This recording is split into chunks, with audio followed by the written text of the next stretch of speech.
Welcome everyone. Thanks so much for joining me today on Around and Around the OCD Circle. I'd like to remind you that you can reach me at any time at around and around the OCD Circle at gmail.com. You can also find my blog at around and around the OCD Circle.blogspot.com and on my social media accounts like Twitter, TikTok, Instagram, and YouTube, which are all linked in the show notes. My name is Elizabeth, and if you're new to my channel, hi. I think I'm finally getting a hang of this podcast thing. I appreciate everyone who stuck with me and has returned to other episodes. And today I'm joined by my two special needs rescue dogs. They just refuse to leave the room, so if you hear a little bit of tapping, that just means they're walking around on the hardwood floors. They're getting their nails trimmed this week, so hopefully the sound won't bother the recording. Today, I will start deconstructing my previous obsessive-compulsive disorder spells with people. By deconstructing, I mean I'm going to tell you what started each obsession, the rituals I performed,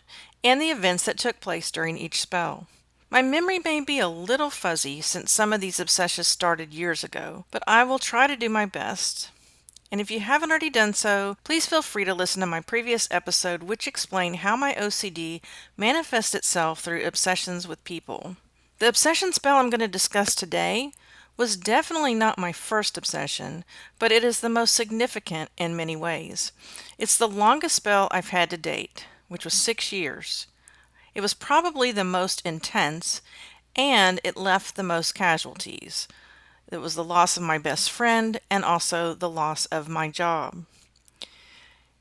It is also what told me that something was terribly wrong in my life and made me feel the most alone. I believe the medical field failed me during this time, and I also believe this spell led me into an endless abyss that continued for many years. I've told you before that my therapist and I have discovered how my obsessions begin. I don't remember all of them, but I definitely remember this one. It was around 1992, and I was teaching in a private school. My boss's name was Sherry. We all looked up to her as a mother figure. She was absolutely amazing. She had confidence in me as a person and as a teacher. She always backed me up in tough situations with students and parents. She was a confidant about teaching and raising my kids, and for the first time in my life, I felt I was exactly where I needed to be, and I had no desire to ever leave. And there are still teachers in that school to this day who have been there for over 30 years, and I truly thought that I would be there for the rest of my career. Well, one day I walked into the front office, and she and her secretary were talking. Sherry was on her way out the door, and she was dragging a rolling suitcase behind her. And I was trying not to listen, trying not to eavesdrop, but I overheard her say to her secretary that she was on her way to the hospital and that she would call when the test results were in. And I immediately thought the word cancer in my mind. That's it. That's all it took. The obsession loop started. I don't know how long afterwards I started having anxiety associated with this woman. Her office was in a totally different building than my classroom, and I found myself leaving class, leaving the students with my co-teacher several times a day, and I would walk all the way across campus to see if she was in her office. Now, I didn't know at the time, but I was actually checking to see if she was safe. Here's where my memory starts to get very fuzzy. Somewhere along the way, I started actually going into her office when she wasn't there. Things were very informal there. She always left her door open when she was gone. People would go in and out all day for one thing or another, like they would use her phone, they'd go look on her computer, they'd store their purses inside her office. We were almost like a family. And I remember that I would go into her office and just sit in her chair. That's it. Just sit, close my eyes, and relish the quiet. And I don't know how long this went on. 1 week, 1 month, 6 months, I have no idea. But things went downhill from there. Later, when I would go to her office and she wasn't there, I would touch everything I could put my hands on. Her filing cabinet, computer, telephone, photos, stapler, pens, you name it, I touched it. I couldn't stop. This is when I noticed the intrusive thoughts. If I didn't touch everything, she would die. I have absolutely no way to explain out loud to you how bad it got. Now, when I would check on her and she was in her office, I would have to go and sit on the floor cross-legged. And she and I talked about this, and I explained to her, you don't understand. If I don't do this, something bad is going to happen to you. She never told me I was crazy. She never threatened to fire me. She was concerned, of course, but she always let me stay as long as I wanted to. There were times she would leave her office and come back and find me sitting on the floor, cross-legged like a child, crying. Oh, and these were only the things I was doing while I was at work. I did many rituals at home too, while trying to be a wife and a mother to a 2-year-old. I don't know when this next part happened, before or after I had some counseling, but she went on a trip with her family. I told her she could not get on the plane. I was absolutely petrified that the plane was going to crash. I don't like planes. Ugh, I'm scared to death of them. Before she left, she gave me one of her keychains. It was an open metal heart, and she told me to keep it if it would help. 3 fingers of my right hand were wrapped around that keychain the entire time she was out of town. 24 hours a day. I squeezed that damn thing. My fingers bled because the metal was cutting into them. I remember she called when she arrived at the hotel to let me know she'd made it safely, and that meant the world to me, but my grip just didn't loosen until she came back to the office, until she came back to the school. Another thing I remember doing was writing with my left hand and drawing pictures that looked like they'd been drawn by a 5-year-old. And more to that story in just a minute, but hold that thought. Again, my mind is so fuzzy on this, and I may have the timeline wrong, but she suggested I go see a counselor. She had a friend whom I had met and interacted with on a professional level, and she said she would make an appointment for me and she would go with me if that would help. I remember the session just a little bit, but the one thing I really remember that counselor asking me was, "What are the color of your baby girl's eyes?" And I couldn't tell her. And the counselor and Sherry looked at me like I was crazy. And I look back at them and I go, what's the problem? Does everyone know the color of their baby girl's eyes? And they're like, yeah, they do. I also remember telling the counselor, please tell me how to get rid of this obsession. I used the word obsession, but OCD was never mentioned during this session. After that session, somehow they ended up sending me to a hypnotherapist. Sherry waited in the waiting room while I was hypnotized, and this therapist was absolutely nuts. I read terrible reviews written about her years later, which validated my thoughts about her. She started leading me with questions into a place that was absolutely untrue. She would say, "So, you're obsessed with Sherry?" And I'd say, "Yes." "You want to hug her, don't you?" "Yes." "You don't ever want to let go, do you?" "No." Well, she accused me of being in love with Sherry, and then she had the nerve to tell Sherry that. Now, that is breaking patient-doctor confidentiality, number one. I remember once that I wondered to myself if I was in love with Sherry, because in my heart, at that time, I knew I was gay. So one time she was in the office, I was in the kitchen making a phone call, and I told myself to look down the hall toward the office and look at her. Really look at her to see if there was any attraction at all.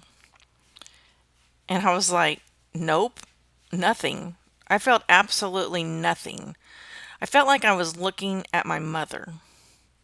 I think if I had felt an attraction to her, I probably would have had some relief, because at least I would have known what was going on with me. So I told Sherry all of this, but I didn't tell her the part about me being a closeted lesbian woman. And next, I was sent to a psychiatrist. I'm happy to announce that Around and Around the OCD Circle podcast now has a Facebook page. A private, safe space where we can share our OCD experiences with others. Topics such as obsessions, intrusive thoughts, and rituals will be discussed by members who can relate to one another because we all have one thing in common: obsessive-compulsive disorder. You are not alone. Join us, won't you, on the Around and Around the OCD Circle Facebook page. The link is in the show notes. Hope to see you there.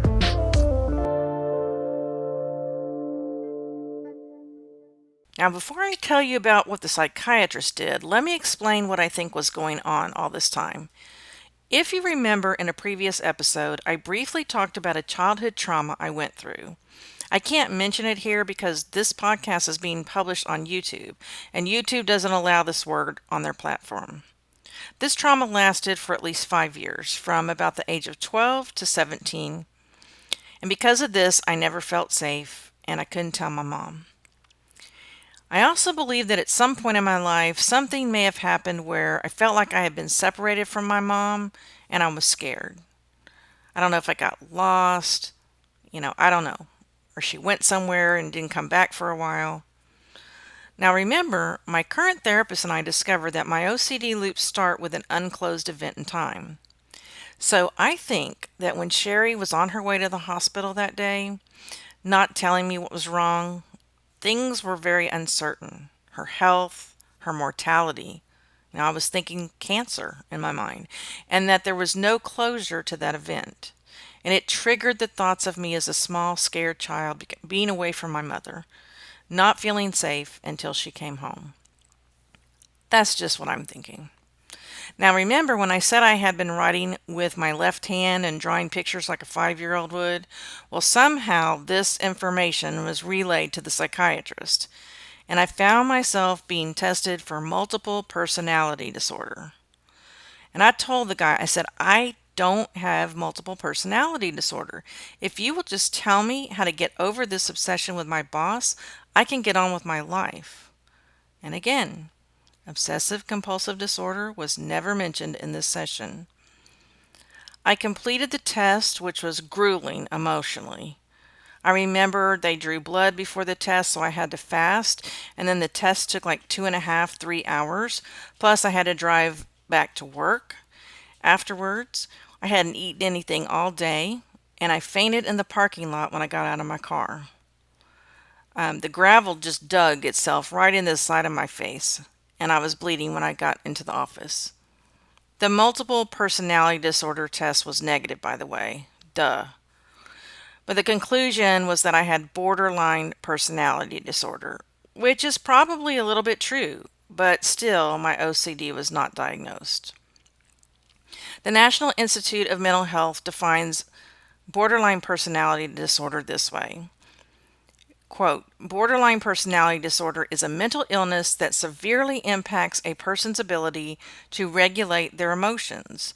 This loss of emotional control can increase impulsivity, affect how a person feels about themselves, and negatively impact their relationships with others. People with borderline personality may experience intense mood swings and feel uncertainty about how they see themselves. Their feelings for others can change quickly and swing from extreme closeness to extreme dislike.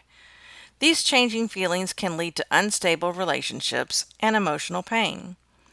People with borderline personality disorder also tend to view things in extremes, such as all good or all bad. Their interests and values can change quickly, and they may act impulsively or recklessly. I did exhibit some of those symptoms at that time, and some other symptoms of borderline personality disorder I'm going to tell you now, and I'm going to tell you whether I showed these symptoms or not at that time. Quote, efforts to avoid real or perceived abandonment, such as plunging headfirst into relationships, or ending them just as quickly, close quote. No, I don't believe I had that symptom. Quote, a pattern of intense and unstable relationships with family, friends, and loved ones, close quote. No, I don't believe I showed that symptom. Quote, a distorted and unstable self-image or sense of self, close quote. Yes, I definitely had a distorted view of myself. Quote, impulsive and often dangerous behaviors such as spending sprees, unsafe sex, substance abuse, reckless driving, and binge eating. Please note, if these behaviors happen mostly during times of elevated mood or energy, they may be symptoms of a mood disorder and not borderline personality disorder. Close quote. No, I didn't demonstrate any of those. Quote, self-harming behavior, such as cutting, close quote. No, I didn't hurt myself. Quote, recurring thoughts of suicidal behaviors or threats, close quote. Yes, I definitely thought of suicide. A lot. Quote, intense and highly variable moods, with episodes lasting from a few hours to a few days, close quote. Yes, I definitely had that symptom.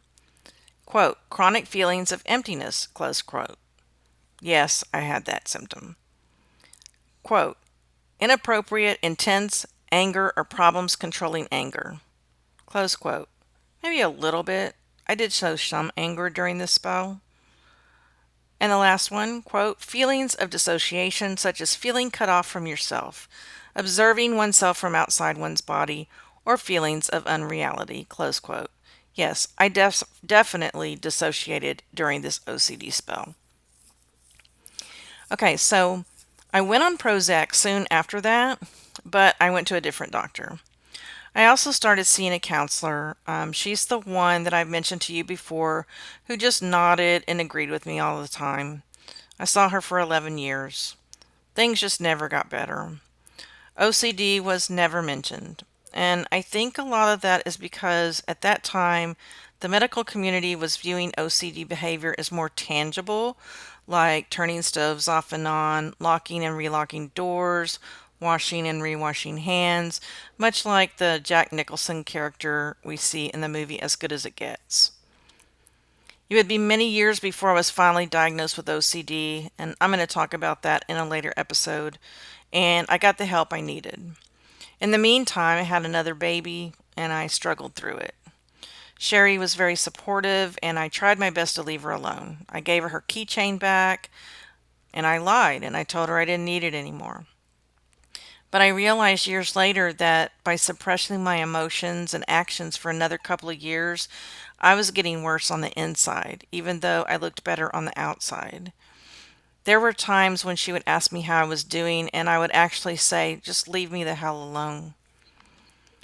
I also lost my best friend of 5 years as a consequence of this obsession. I talked about that in a previous episode. I wrote her a letter telling her I was jealous of her as a teacher and a mother. I have no idea where any of those thoughts came from, but she dropped me like a rock. I couldn't concentrate. I didn't enjoy my job anymore. Didn't enjoy my family life anymore. I became suicidal, and I had a toddler and a 4-year-old at this time. So I decided to resign my position. I didn't know what else to do. I thought if I removed myself from the school and I didn't see Sherry every day, that the symptoms would go away. They did not. I was being my own doctor because no doctor knew what to do. Sherry cried when I turned in my resignation, but she knew I felt that I had no choice. Things just could not go on like that any longer. And it was several years later, after 6 long years, a new obsession took over. I can't even remember which one, but I was free at last from this obsession with Sherry, and I was so glad when it was over. I wish I knew then what I know now, that closure to events is very important to my mental health. It would have saved a lot of pain and suffering for me and a lot of other people. I wish I could remember the events that started every single one of my obsessions, but too much time has passed and I simply cannot remember. But the important thing is that I know it now, and I do my very best to close every single event I possibly can to hopefully be obsession free for a while. I saw Sherry several times later on. We talked and we laughed like nothing had ever happened. We never really talked about it again. She gave me teaching materials when I started homeschooling many years later, and we touched base from time to time. But I will always be thankful that she never made me feel like I was crazy, truly wanted to help me, and she really never gave up on me. She had every reason to fire me.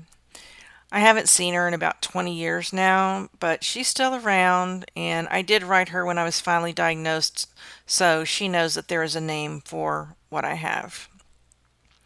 Obsessive compulsive disorder. I have it. You do too. We are alike, you and me. I am in your corner because I have been through it. I'm still in this mess, and so are you. But you can get through this. We can. Find a support system. You deserve one. You are living in a time right now where the medical community has the tools to help you. You don't have to suffer like me and so many others did when no one knew what the hell to do with us. And I'm in your corner. If you would like to tell your story in one of my future episodes, you can be completely anonymous on air. I look forward to speaking with you on my next episode of Around and Around the OCD Circle. Until then, take good care of yourself because you are